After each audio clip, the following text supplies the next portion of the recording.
Hi, my name is Tim Benison and I'm the executive producer of Prototype. Today we'll be talking about the story of the game.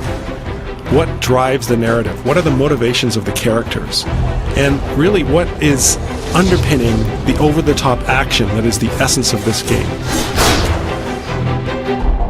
So the basic premise behind the story is that Alex Mercer, the main character, wakes up on a slab in a morgue with some scientists hovering above him, about to cut him open in an autopsy.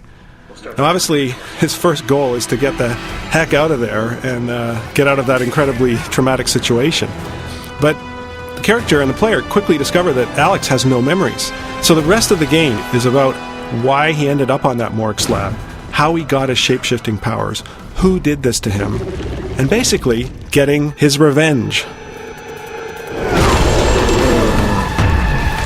He can consume anyone he meets in New York City.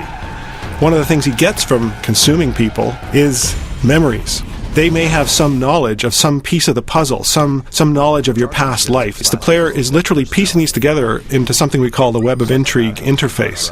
It's a really unique way of telling a story, and I think it's one that plays really well into the interactivity of a game.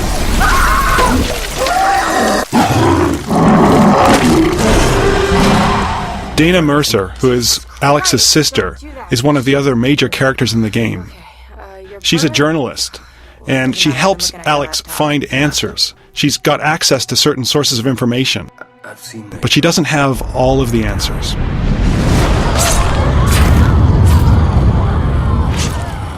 This hunter you're looking for seems to... Another major ally of Alex is Dr. Ragland. Now, he's a pathologist at a local hospital, and he has specialized knowledge of the infection that's sweeping through New York City.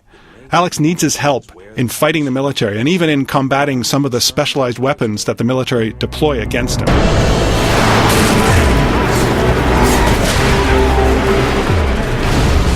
One of the main enemy characters in the game that Alex squares off against is the Specialist. Now, he's a leader in the Black Watch, which is a special branch of the U.S. military whose main purpose is to contain and stamp out infections, especially in large urban environments like the one that's happening in New York City. Nothing phases him. Nothing surprises him when it comes to the effects of biological warfare. And he's probably one of the toughest enemies Alex will face in the game. One of the most important characters in Prototype is, in fact, the city itself. New York evolves over time, before your eyes, as the story unfolds. The buildings themselves become infected. In fact, some of them we call hives, and these things are the core of the infection, and they actually can spew out hordes of infected. It's really cool to see them come out of these giant pustules. Not only do you see infected zones, you also see heavily militarized zones with bases being set up and lots more military hardware being transported in. The main thing we want the player to feel is the feeling that they're the ultimate badass. Alex Mercer is one of the most powerful video game characters ever created. It's a revenge quest, so we want players to feel like they're getting to the heart of the conspiracy that made them the way they are and making those responsible pay.